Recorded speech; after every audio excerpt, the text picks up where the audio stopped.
office. Last year, Governor McAuliffe convened the EO 57 work group, and for the last year we've had thousands of comments and hundreds of people participate in this process, and he has been behind us every step of the way and has been supportive of natural resources and commerce and trade throughout this endeavor. We're very lucky to have a visionary governor like Governor McAuliffe at the helm, and we're excited about him making this announcement today. Thank you, Governor McAuliffe. Great.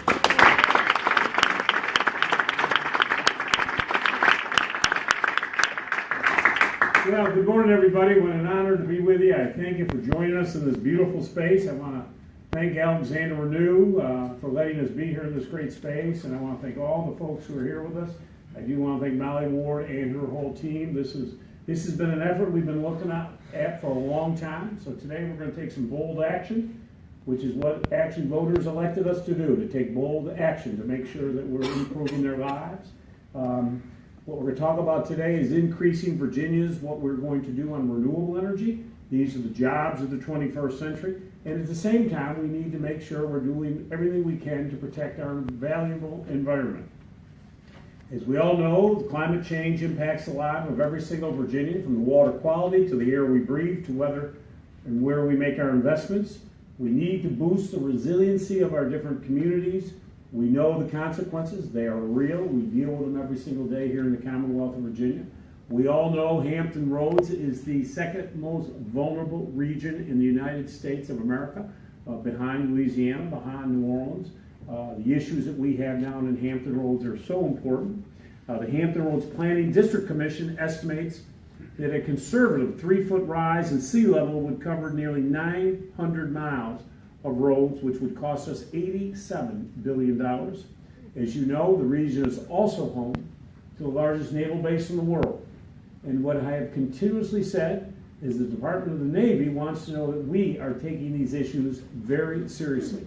This large naval base can go to many places. We need to show them that it is in the best place in America, it is in Virginia, and we're going to do everything we possibly can to protect it, to make sure we're dealing with the issues of sea level rise. Here in the Commonwealth, rising seas and extreme weather affect each of us. We have $92 billion worth of residential property at risk today of damage from increased storm surges. Half of Virginia's counties today face increased risk of water shortages by 2050 caused by climate-related weather shifts. Warmer temperatures are now linked to increased ground-level ozone and more frequent and sustained wildfires, which is a major contributor to the types of harmful pollution that worsen asthma and cause other illnesses. And the business sector is feeling impacts of climate change as warmer temperatures affect worker productivity and the health of their workforce. Given all of these challenges and the need for solutions, Virginia is now uniquely positioned to become a leader in the effort to reduce carbon emissions and stave off the most dramatic consequences of climate change. I firmly believe that a coordinated national response is the best way forward. I think we would all agree on that. In fact, I recently signed a letter with 11 other governors to the President of the United States urging collective national action on climate change and calling on the President to honor the Paris Climate Agreement.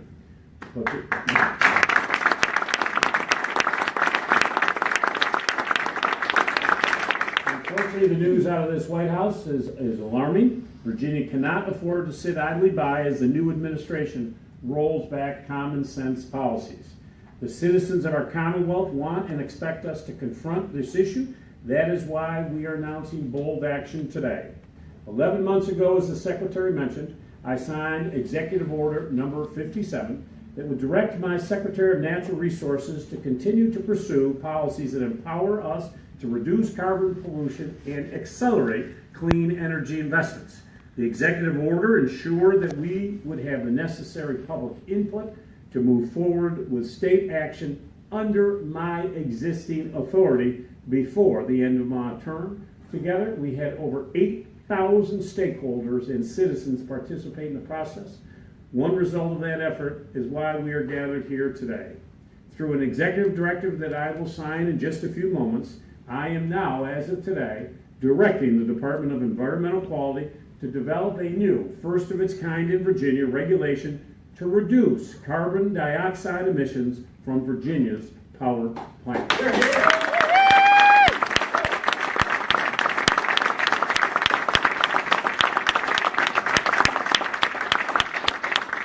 Establishing limits on carbon emissions will enable Virginia to continue to transition to cleaner sources of energy through increased deployment of solar and wind energy efficiency and other clean energy technologies.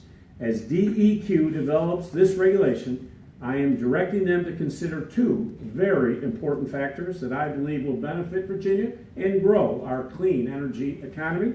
First, Virginia's programs should enable us to link to a multi-state market. I believe that participation in a broader market will enable Virginia to speed up development of cost-effective clean energy technology and minimize costs to Virginians. Second, important, to facilitate our link to the broader market, our carbon limits must be at least as rigorous as the carbon limits in other states.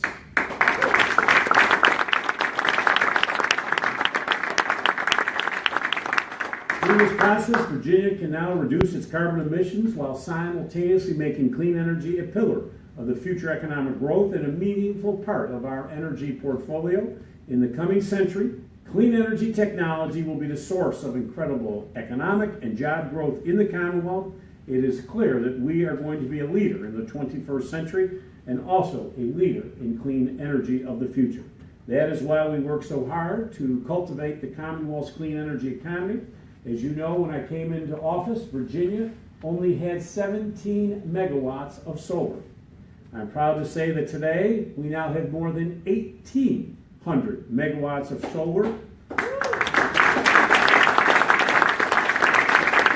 which is currently in service or under development. When I came into office, we only had $300 million coming into the clean energy sector. Today, I'm proud that it is now $1.5 billion.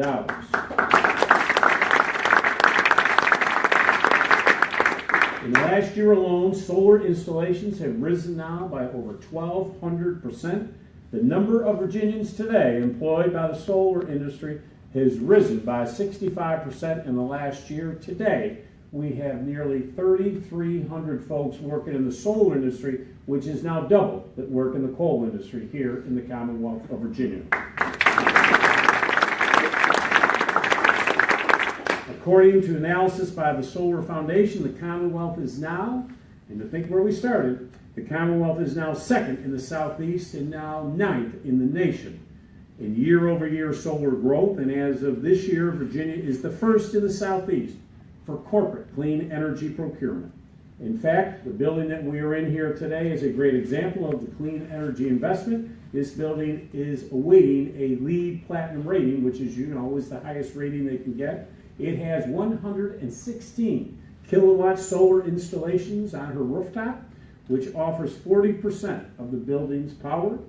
And Alexander Renew is using its wastewater process. If you've gone into the men's room, you would have seen the sign. It's using its wastewater treatment process to convert waste into energy, which produces enough power to light up 1,800 Virginia homes. I have traveled across the Commonwealth and across the globe talking about Virginia's clean energy future. With this action today, Virginia is cementing its status as an economic leader and a clean energy leader. Low-cost, reliable, and clean electricity can and will be the lifeblood of the new Virginia economy, and I am so proud that now, after the new president has been in office, that Virginia is now stepping out as the first state to say if they will not do this at the national level, Virginia will lead the nation and do it at the state level.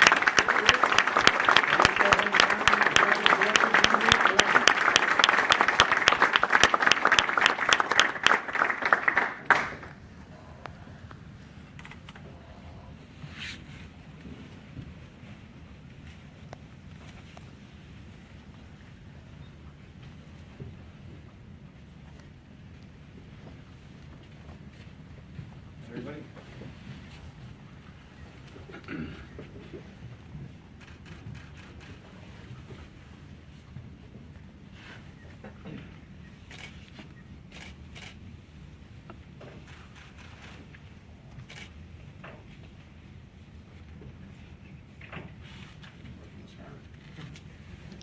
There we go.